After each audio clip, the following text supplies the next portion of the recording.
예배 오신 여러분들을 주님의 이름으로 환영하고 축복합니다. 우리 또 명절 마지막 시즌이라 못 오신 분들도 꽤 있는 줄 압니다만 또 많은 분들이 오셨습니다.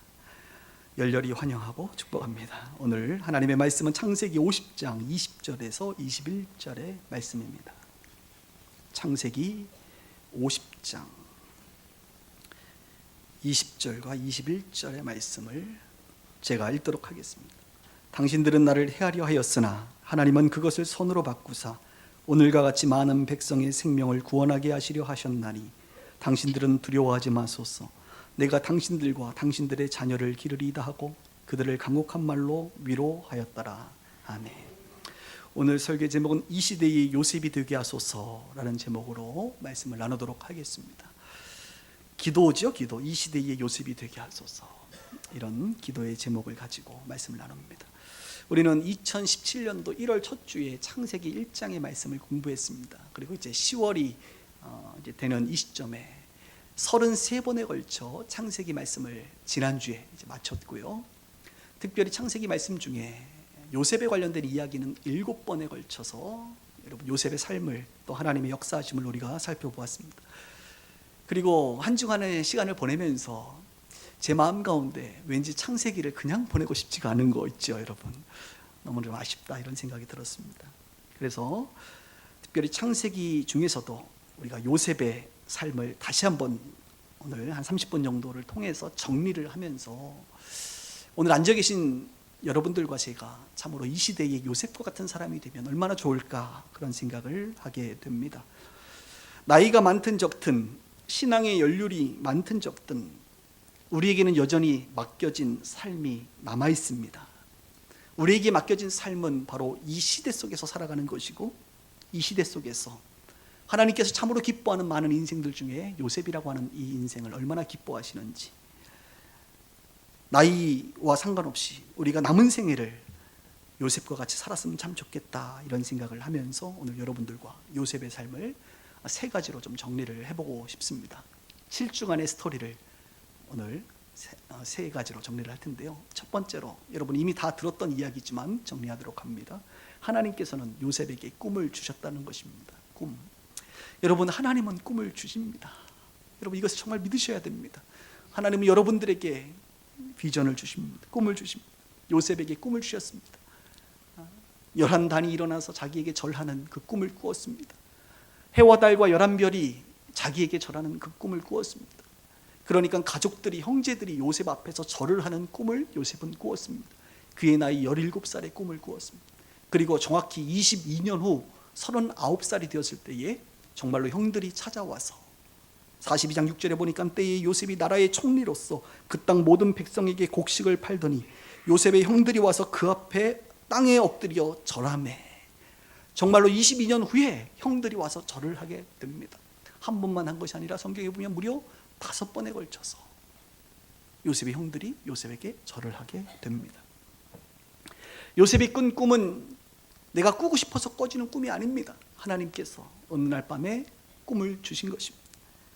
그 꿈은 일반적으로 우리가 눌리는 그런 어떤 압박당하는 꿈이 아니었습니다. 하나님께서 뭔가 요셉에게 특별한 미래를 요셉의 모습을 상상하도록 꿈을 주셨습니다. 이것은 요셉이 만들어낸 자기가 원하는 그런 야망도 아니고 이것은 내가 이루고 싶은 것이 아니라 하나님께서 이루고 싶으신 요셉을 통하여 이루고 싶으신 그 꿈입니다. 요셉이 17살에 꿈을 꾸었습니다. 여러분 꿈이라고 하는 것은요 오늘 위로가 많이 됐으면 좋겠는데 점진적으로 계시되는 것입니다. 우리가 꿈에 대해서 이야기하면 참 부담스러워요.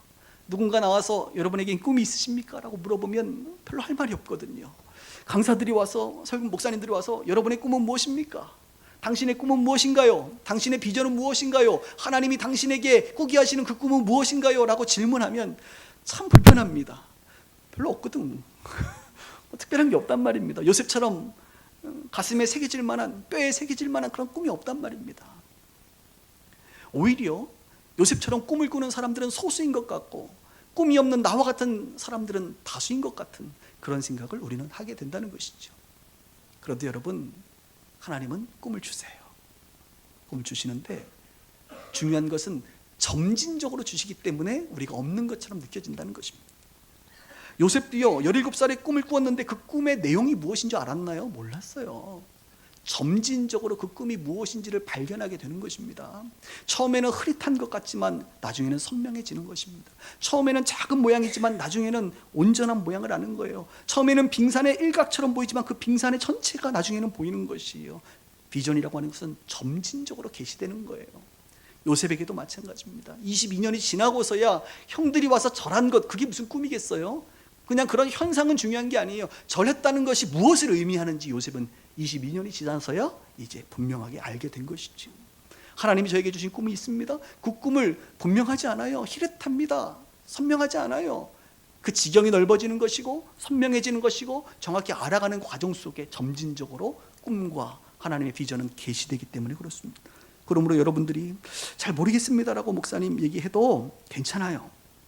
저와 여러분들이 하나님의 말씀의 인도를 받고 성령의 인도를 받다 보면 여러분들을 향한 하나님의 꿈과 비전들을 여러분들이 조금씩 발견하게 될 것입니다.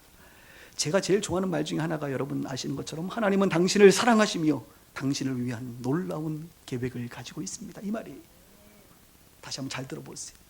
하나님은 여러분들을 사랑하시고 여러분들을 위한 놀라운 계획을 가지고 있다는 거예요. 이 말씀 믿어지시나요? 많은 사람들이 이 한 문장에 인생이 바뀐 사람들이 참 많습니다, 여러분. 제가 지난 월화수 상하이 이제 코스타를 갔다 왔다는 거 여러분 아시죠? 갔는데 보니까 강의를 제일 잘하시는 분이 보니까 70대 중반에 박수홍 장로님이라고 했어요. 이분은 마취과 전문의이신데 하나님께 자신에게 주신 이 비전들을 30년 구분하더라고요.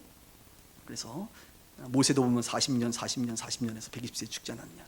아마도 자기도 30년에서 90세 죽을 것 같다. 이렇게 얘기하시면서 근데 믿어지더라고 그분이 얘기하시는데. 자기는 30년 동안 자기 정체성, 아이덴티티가 코리안 아이덴티티, 한국에서 30년을 살았고 그것보다 지경이 넓은 이제 아메리카에서 미국에서 이제 살았고 마지막 세 번째 60대부터는 글로벌 아이덴티티로 전 세계를 다니면서 지금 하나님의 일들을 하고 계신다고 이야기를 하는데 막 믿어지는 거예요. 근데 이분이 70대 중반인데 말이죠. 열정이 저보다 더 대단해요. 야, 얼마나 열정이 대단한지. 그래서 자신을 얘기하는 거예요. 목사님들, 저는 아직도 20대예요. 마음이 20대예요. 아무도 안 믿어주는데 마음은 20대야. 열정이 어마어마해.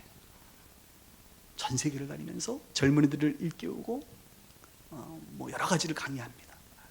제가 그분을 보면서 느낀 게 있어요. 야, 비전이라고 하는 것이 나이와 상관이 없구나. 이제 그분을 조만간 모시려고 합니다.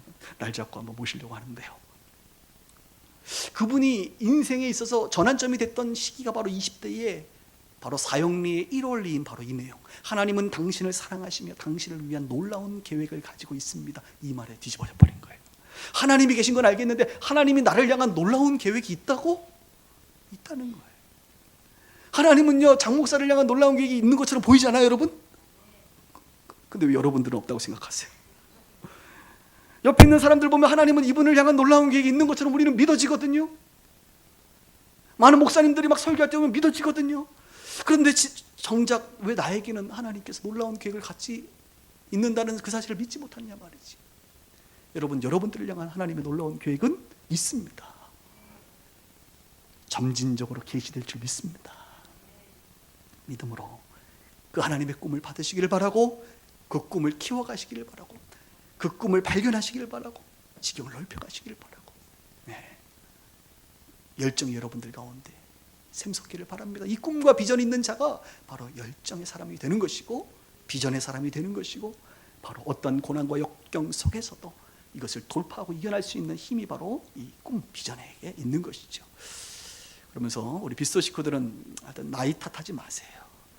70이면 70, 80이면 80, 90이면 90 내가 죽는 그날까지 하나님 나에게 주신 크기가 작든 크든 꿈이 있다, 비전이 있다, 사명이 있다. 이 사실을 기억할 수 있기를 주님의 이름으로 축원합니다. 요셉은요 하나님께서 꿈을 주시고 두 번째 꿈을 주실 뿐만 아니라 하나님은 요셉을 준비시켰다는 거예요. 준비시켰다. 하나님은 하나님의 일을 하게 하기 위해서 사람을 준비시키십니다. 정금과 같이 다듬어 가십니다. 깨끗한 그릇으로 만들어 가십니다. 하나님의 은혜를 담을 만한 그 그릇으로 빚어 가시는 거예요. 하나님은 사람을 준비시키세요.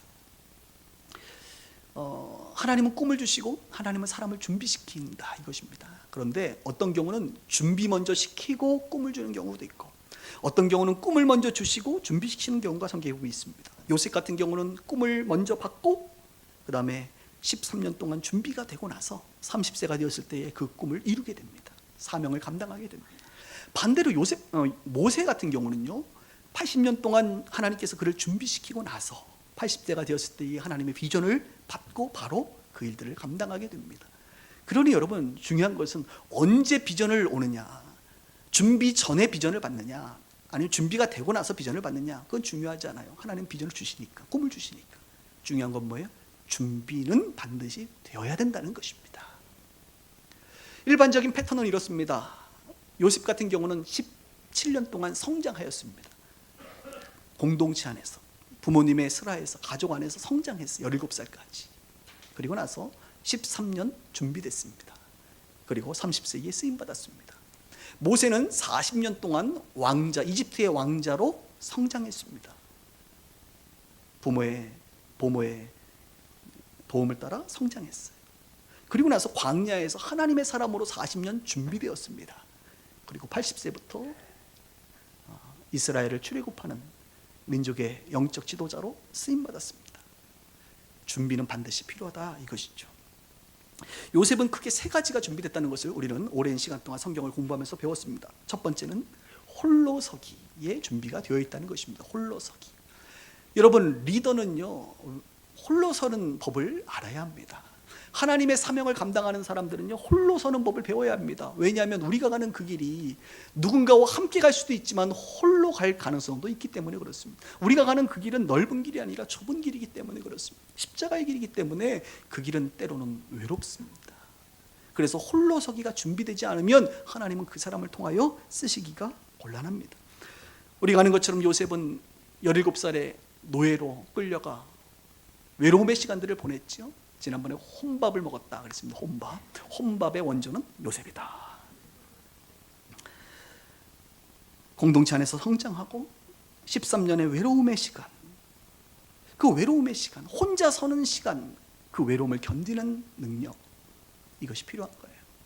또한 나는 홀로서기에 있어서 중요한 것은 홀로 섰을 때 죄가 온 데 빠져들어가 죄인의 삶을 살아가는 것이 아니라 죄를 이기고 죄를 극복하고 거룩함을 유지하는 것입니다. 요셉은 여러분 아시는 것처럼 보디발의 아내의 미혹, 그렇죠? 눈짓, 미혹, 이리 와봐. 자자, 이럴 때 어떻게 했어요? 물리쳤던 거 알잖아요. 거룩함을 유지했어요. 그래서 여러분들이 홀로서기를 한다는 건 다른 게 아니에요. 다른 사람이 아닌 어떤 사람을 의존하는 것이 아니라 하나님 한 분만으로 만족하며 하나님 안에서 내가 어떠한 상황 속에서도 생존할 수 있으며, 또 하나는 죄에 물들어버려 세속화되지 아니하고 거룩한 하나님의 백성으로 여전히 살아갈 수 있는 것, 이것이 홀로서기의 핵심입니다.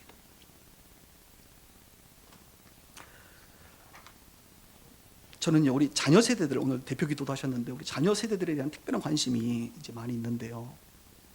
우리가 자녀를 양육할 때에도 함께 할 때가 있고 홀로 설 때가 있어요. 자녀들이, 부모들이 자녀들과 함께 할 때 함께 하지 않으면 문제가 되고요, 자녀들이 홀로 설 때 홀로 서지 않고 함께하면 그게 또 문제가 됩니다. 이 말이 이해가 되기를 바라는데요. 예를 들어 볼까요? 우리 아이들이 이제 식습관을 이제 편식하지 말고 잘 먹어야 되는데, 이제 아이가 태어나면 이유식 먹이고 그 다음에 이제 정상적인 밥을 먹는단 말입니다. 그때 아이들은 자기가 원하는 것만 먹어요. 좋아하는 것만 먹는단 말이에요. 그럼 부모들은 어떻게 합니까? 공동체 안에서 이 아이가 식습관을 잘 들이도록 함께 해야죠. 함께. 언제까지 함께 하실래요? 청소년이 될 때도 옆에 앉아서 야, 이것도 먹어, 이것도 먹어, 이렇게 하실래요? 그럴 순 없죠.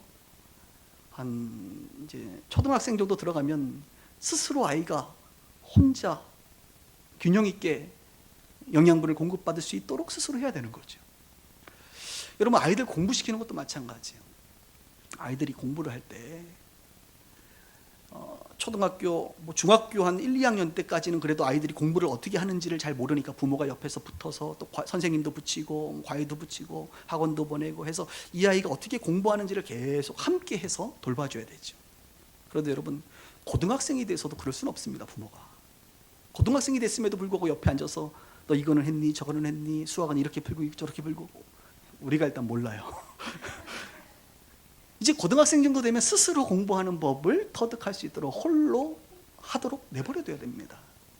제가 요즘에 우리 딸이 공부하는데 내가 뭐 어떻게 해주진 않습니다. 그냥 화이팅 뭐 이러고 끝나요. 이제 혼자 하는 거예요. 지금은 이제 중3이니까. 한 예로 또 아이들이 성인이 되었다고 생각하십시다. 20살이 넘었습니다. 20살이 넘었음에도 불구하고 그들의 삶을 여러분들이 늘 쫓아다니면서 이래라 저래라 할 수 있나요? 고등학교를 졸업할 때까지는 그래도 부모님의 품 안에 있었고, 그러나 고등학교를 졸업하는 순간 그들은 세상 가운데, 사회 가운데 스스로의 결정과 판단을 따라 살아가게 됩니다. 물론 부모님은 뒤에서 보이지 않는 지지자가 되고 마치 요셉의 인생에 보이지 않는 하나님이 계셨던 것처럼 그런 역할을 감당해야겠지만, 이제 성인이 돼서는 그들이 스스로 판단하고 결정하고 살아가는 것이죠. 자신의 삶을 스스로 살아가는 것입니다. 그런데 문제가 뭐냐?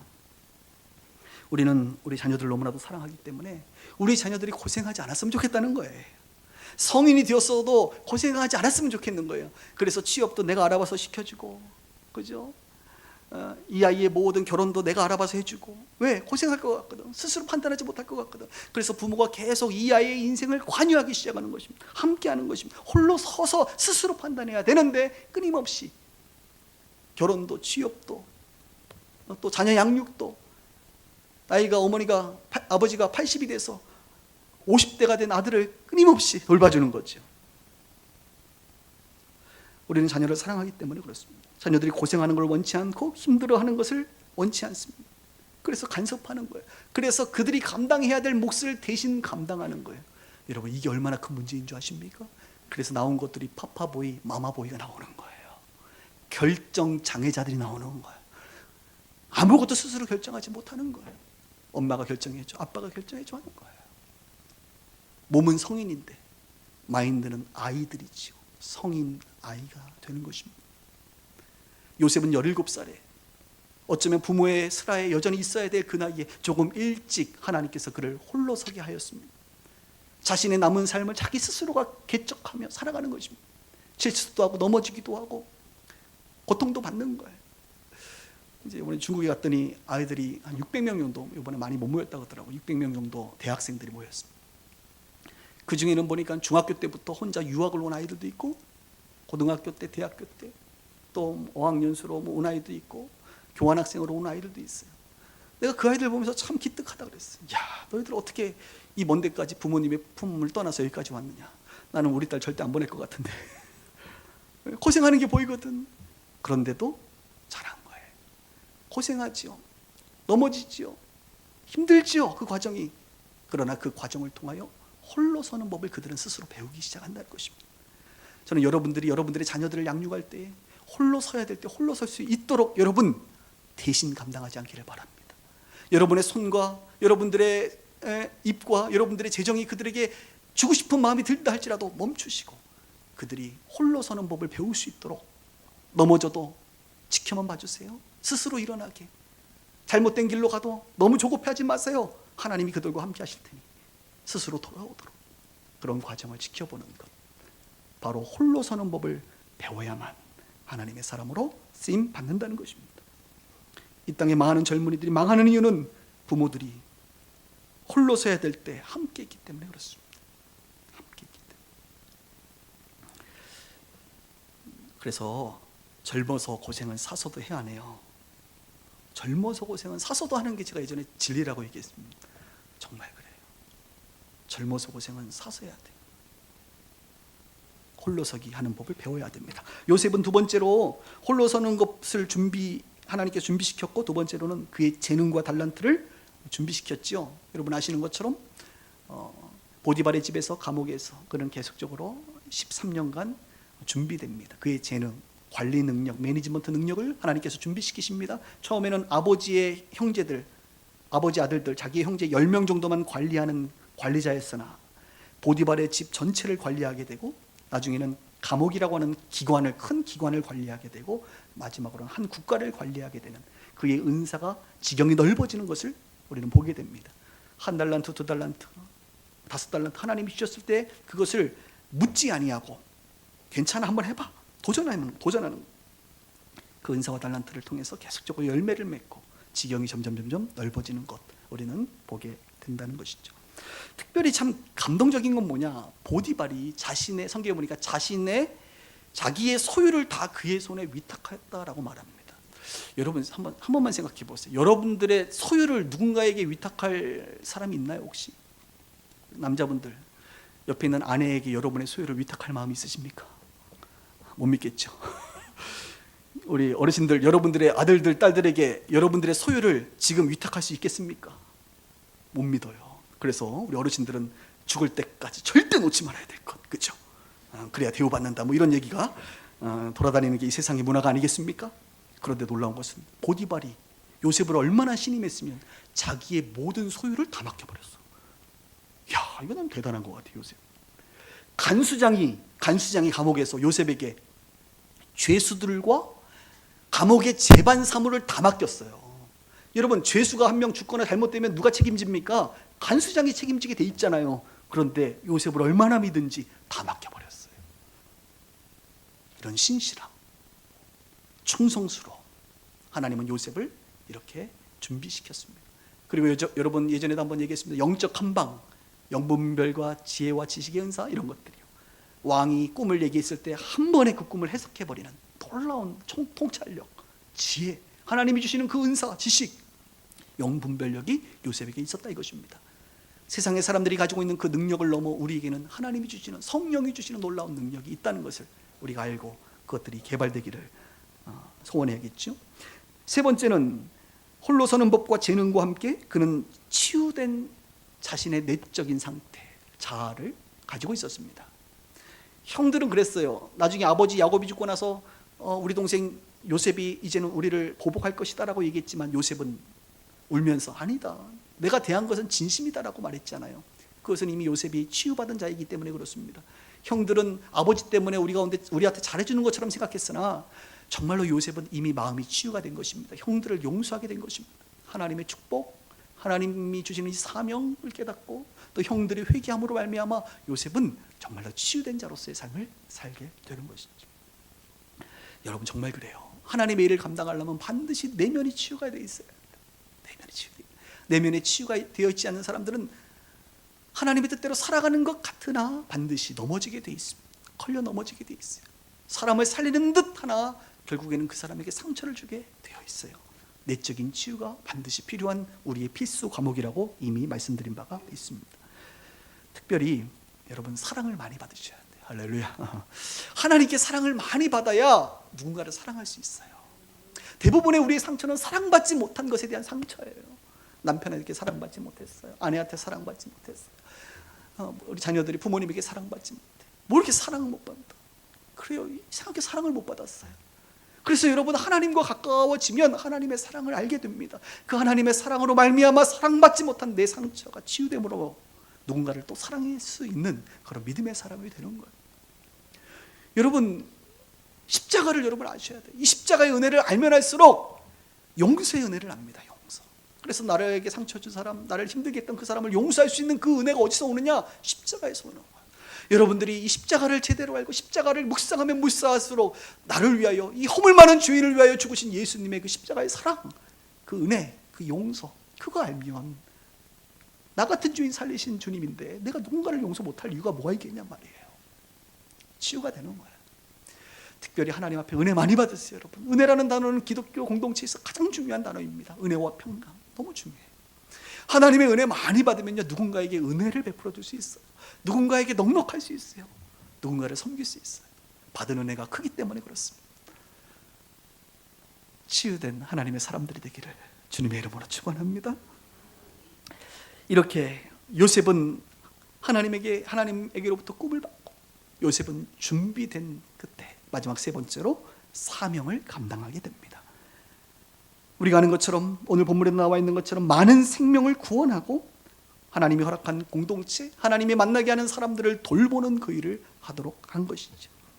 많은 생명을 구원하고 돌보는 그 일을 어떻게 했느냐, 실제적인 전략, 방안이 무엇인가 하면 바로 고센 땅을 준비한 것이라고 말했습니다. 고센 땅. 고센 땅에 가서 생업을 얻고 생육하고 번성할 수 있도록 요셉은 고센 땅을 준비했다는 것이죠.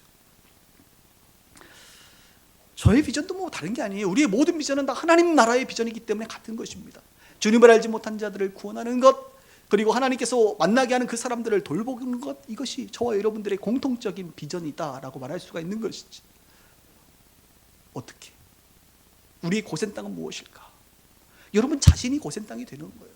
내 자신이 고센 땅이 되어 내 넓은 마음, 내 섬김, 나를 통하여 누군가가 구원받고 나를 통하여 누군가가 돌봄을 받는 내 자신이 고센 땅이 되어야 될 필요가 있고, 특별히 저에게는 또 여러분들에게는 빛과 소금의 교회라고 하는 이 고센 땅이 펼쳐져 있지 않습니까? 이 고센 땅에 믿지 않는 자들이 이곳에 와서 주님을 믿고 알고 구원받고, 또 이곳에서 만나게 되는 사람들, 오늘 대표기도도 했겠지만 참 오늘 대표기도가 설교하고 연관이 많이 되네요. 할렐루야. 돌보는 거예요. 공동체 식구들을 돌보는 이런 일들, 이것이 바로 하나님 우리 가운데 허락하시는 사명을 감당하는 것이다, 이렇게 말할 수가 있겠습니다. 요셉을 한마디로 신학자들이 이렇게 말합니다. 요셉은 곧 예수 그리스도의 모형이다. 요셉만 예수 그리스도의 모형이 아니라 사실 이러한 패턴으로 살아가는 하나님의 사람들이 다 예수 그리스도의 모형이요 예수 그리스도를 따르는 제자라고 말할 수가 있습니다. 왜냐하면 요셉과 예수님이 비슷하거든요. 요셉이 17년 동안 부모의 슬 아래서 성장하게 됩니다. 그리고 17살부터 13년 동안 준비되게 되고, 그리고 그 이후에 하나님 앞에 사명 앞에 쓰임받게 되는 것처럼 예수님께서 육신의 몸으로 30년 동안 부모 밑에서 성장하게 되죠. 사적인 생활, 사생애라고 얘기하고, 30세가 되었을 때 우리 예수님은 드디어 공적 생활, 공적 생애, 공생애의 삶을 살게 됩니다. 그리고 예수님께서도 준비가 됐나요? 준비가 됐어요. 특별히 짧고 굵게 준비가 됐어요. 40일 동안 우리 주님은 광야에 가셔서 금식하면서 시험을 이기시고 광야에서 성령의 충만함으로 준비되신 분이십니다. 40일의 그 광야 생활을 마치시고 나서야 이제 우리 예수님은 내가 자꾸 천국이 가까웠으니 회개하고 주 예수를 믿으라, 하나님 나라가 가까이 왔다, 복음을 전하시고 가르치시고 사람들을 고치시고, 그렇게 주님은 사명을 감당하며 사셨습니다. 그리고 그분의 고센 땅이 무엇일까요? 그것은 바로 십자가라고 말할 수가 있습니다. 예수님의 십자가는 모든 인류에게 고센 땅이 됩니다. 눈으로 보기에는 그 나무밖에, 나무 한 1m, 2m 되는 짧은 나무 막대기지만, 그 십자가를 통과하는 모든 사람들, 그 십자가를 접촉하는 사람들, 고센 땅에 발을 내딛듯이 십자가에 발을 내딛는 그 모든 사람이 영원한 생명을 얻고, 그 십자가를 통하여 그들이 회복되고 생업을 얻고 번성하고 충만케 되어지는 놀라운 역사가 십자가에 있는 거예요. 예수님의 고생 땅은 바로 십자가가 되는 것이죠. 십자가를 통하여 그분은 우리에게 생명을 주시는 분이십니다. 예수 그리스도만 그러시냐? 그렇지 않다는 거예요. 그 이유를 살아가는 저와 여러분들도 동일하다는 거예요. 저와 여러분들이 나이를 먹으면서 부모 밑에서 성장하게 되지 않습니까? 그리고 어느 날 이제 주님께서 우리 가운데 꿈도 주시고 준비시키십니다. 그리고 준비가 된 후에 하나님은 우리를 통하여 생명을 구원하고 생명을 돌보는 그 십자가의 길을 따라가도록 그 길로 우리를 초청하시고 우리는 그 길을 걷게 되는 것이죠. 오늘은 설교가 짧네요. 할렐루야. 이제 말씀을 정리하면서, 저는 이곳에 이제 막 신앙생활을 하신 분들이 있다고 봅니다. 아직 세례 안 받은 분들도 계시는데요. 여러분들 주님 안에서 성장하세요. 계속 자라세요. 마치 예수님이 30세가 될 때까지, 요셉이 17살이 될 때까지 자라시기를 바랍니다. 때가 되면 주님께서 여러분들에게 꿈을 주실 것입니다. 그리고 여기 앉아 계신 분들 중에 자신이 꽤나 성장했다고 판단하시는 분들도 있을 것입니다. 그런 분들은 기도하세요. 주님, 나에게 이 비전을 점진적으로 더 계시하여 주십시오. 주님, 나를 준비시켜 주십시오 라고 기도하세요. 그리고 지금 주어진 일, 맡겨진 일에 최선을 다하세요. 많은 사람들은 준비라고 할 때 어떤 특별한 과목을 이수해야 준비하는 것이라고 생각합니다. 제자 훈련이라는 것이 1년 과정, 2년 과정을 통하면 제자가 되고 안 하면 제자가 안 되는 걸로 착각합니다. 그런 게 아니에요. 요셉이 요셉의 삶을 통하여 주님께서 준비시키셨어요.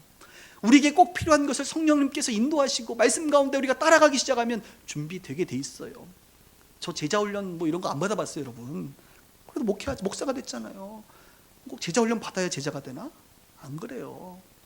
괜히 우리를 교만하게만 할 뿐입니다. 그런 거 아니에요. 우리의 삶의 현장에서 주님께서, 우리의 삶의 일상을 통하여 주님께서 필요한 부분들을 훈련시키시고 준비시키는 거예요. 여러분들에게 지금 맡겨진 일에 충성하는 게 중요합니다. 지금 맡겨진 것도 제대로 못하는데 뭘 그렇게 큰 걸 바라세요, 여러분? 지금 주님이 여러분들에게 맡겨주신 그 직장에서, 그 가정에서, 또 교회에서의 삶, 봉사, 뭐 집사는 집사로서, 권사는 권사로서, 성도는 성도로서의 삶도 제대로 우리가 못 사는데 뭐 위대한 비전과 꿈을 달라고 기도합니까?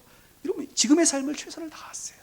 살아가다 보면 하나님께서 여러분들에게 지경을 넓히시고 여러분들을 통하여 큰 일을 행하실 줄 믿습니다.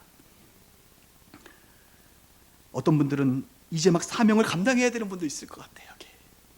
이제 발걸음을 떼야 되는 사람도 있을 것 같아요. 그런 분들은 하나님 앞에 헌신하시기를 바랍니다. 도전하시기를 바랍니다. 저는 헌신과 도전이라는 말을 굉장히 좋아해요. 헌신하세요. 여러분들의 가치가 얼마나 되는지 모르지만 주님께 드려버려요. 목사님, 저는 주님께 드리기에는 너무 가치가 커서, 크면 클수록 더 드려버리세요. 주님께 여러분의 삶을 투자하는 것만큼 최고의 선택은 없습니다. 믿음의 발걸음을 내딛는 사람이 되십시오. 중국 간 얘기 한 번 더 하고 마칠게요. 이번에 중국 갔을 때 제가 주일날 이제 점심 먹고 바로 갔거든요. 저녁에 이제 도착을 했는데, 같이 이제 도착해서 3박 4일을 같이 아주 가깝게 지내신 목사님이 이제 이번에 한 10분 정도가 계셨는데, 그 중에 가장 가깝게 지낸 목사님이 여기 이문동에 보면 동안교회라고 있습니다. 동안교회. 별내에도 별내 동안교회가 지금 생겼는데, 동안교회 담임 목사님이신 김영준 목사님이라고 있으세요. 저도 처음 그분하고 이제 개인적인 관계를 맺고 교제를 했는데, 참 하여간 큰 교회 목사님들은 다 훌륭하신 것 같아요.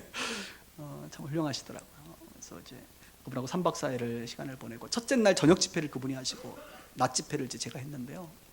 그분하고 교제를 하면서 제가 젊다 보니까 뭔 얘기를 많이 할 게 뭐가 있겠어요. 저는 주로 듣는 입장이죠. 강사들 중에서도 제가 제일 나이가 어리더라고요, 보니까. 그래서 늘 듣고만 있는 겁니다. 근데 이번에 아주 큰 거 하나 들었어요. 내 삶에 큰 도전이 되더라고요. 그분이 그런 얘기 하시더라고요. 20대, 30대 때는 사람들이 뭘 해야 되느냐, 가장 중요한 키워드가 20대, 30대, 오늘 들어보십시오. 20, 30대 분들 잘 들으세요. 도전해야 된다. 좀 살아보신 분들 알죠? 30대 넘어져도 다시 일어날 시간이 있잖아요, 그죠? 20, 30대에는 도전해야 된다는 거예요. 30, 40대에는 뭐 해야 되냐? 결단해야 된다. 여러분, 30, 40대에 결단하기가 쉽지가 않습니다. 이제 뭔가가 슬슬 있기 시작해요. 처자식도 생기기 시작하고, 뭔가 직장도 생기기 시작하고, 그러면 사람들이 결단하기가 어려워. 그런데 30, 40대에는 하나님 앞에 결단해야 된다. 저기 훅 들어오더라고. 50대, 60대는 뭐 해야 되느냐? 자, 오늘 해당되시는 분들 잘 들으세요. 내려놔야 된다. 50대부터 내려놓지 못하고 계속 뭔가를 얻기 위해서 몸부림치면 그것처럼 추한 게 없다는 거예요. 이 공감이 되더라고. 저도 50대가 되면 내려놓을게요. 할렐루야. 뭘 내려야 될지는 이제 그때부터 고민할 텐데요. 맞는 것 같아요. 요즘에 20, 30대들이요, 도전을 안 해요. 도전을. 제가 제일 싫은 뉴스 중에 하나가 뭔지 아세요? 우리 공무원들 여기 우리 교회도 많은데 죄송합니다. 양해하고, 여러분들은 아닐 거라고 봅니다. 공무원, 공시족들이 너무 많아, 한국에. 100몇 대. 제가 지금 폄하하는 거 아닙니다. 여러분 오해하지 마세요. 우리 공무원들, 여기 공무원 시험 준비해서 되신 분들 많이 계시는데, 물론 하나님께서 그 일을 하라고 하면 너무 중요하죠. 국가 공직에 진입해서 나라를 통하여 얼마나 많은 일을 할 수 있습니까? 그런데 하나님의 부르심과 비전이 아닌 가장 편안한 직업 되기만 하면 노후가 보장되고 안정되는 20대와 30대를 볼 때 저는 마음이 너무 아파요. 우리 아이들에게 너의 꿈이 뭐니? 건물주요. 건물주래, 건물주. 아니, 젊은 아이들이 건물주래. 될 가능성이 별로 없죠. 건물주래. 건물주가 왜 꿈이야? 20, 30대는 그런 꿈을 꾸면 안 되거든요. 도전해야 되거든. 30대, 40대는 자신의 삶을 더 늦기 전에 결단해야 되거든요. 그렇죠? 한국이 지금 이상해졌어요. 건물주가 꿈이고 아이돌이 꿈이고 아이들은 그렇죠? 매니저가 꿈이고 그것을 제가 폄하하는 것이 아니라 우리가 그런 비전, 그 직업을 선택하게 되는 이유가 무엇이었는가 한번 생각해 보자 이거죠. 근본적으로 하나님에 대한 믿음이 없는 것은 아닌가. 하나님이 주시는 말씀을 향하여 도전했을 때 하나님께서 우리를 책임진다라고 하는 그 믿음이 없진 않는가. 하나님 앞에서 말씀 앞에 결단했을 때 하나님을 못 믿는 것은 아닌가. 이제 내려놔도 되는데 내려놓지 못하고 아직까지 잡고 있는 그 이유가 바로 하나님을 믿지 못하는 것은 아닌가. 하나님에 대한 믿음이 우리 가운데 있느냐 이거죠. 우리가 요셉의 삶을 돌아보면서 창세기를 마무리하면서 오늘 이 아침에 도전하기를 바랍니다. 성령의 인도하심 말씀을 따라 꿈과 비전을 가지고 준비하고 사명을 감당할 때에 하나님은 여러분을 통하여 놀라운 일을 하실 준비가 되어 있습니다. 우리 빛과 소금의 교회, 제가 40대 목사니까 계속 결단할 일만 남았어. 앞으로 목회하면서 계속 결단할 테니까 여러분 당황하지 마시고. 무엇이 두려워요? 여러분 우리가 뭐 잃을 게 있나요? 우리 빛과 소금의 교회가 무언가를 도전했을 때 잃을 게 있나요? 이거 잘못하면 목사님 교인들 떠납니다. 그게 잃을 건가요? 저는 저 자신에게 끊임없이 아직 젊다고 생각하기 때문에 도전하는 것. 잃을 건 아무것도 없다. 어차피 가정에서 아무도 없이 시작한 거. 잃을 건 아무것도 없다. 이런 마음으로 안주하지 않고 주님의 말씀을 신뢰하며 도전하며 살아갈 수 있는 제가 되기를 원하고 빛소교회가 되기를 원하고 우리 모두가 되기를 주님의 이름으로 축원합니다. 기도하십시오.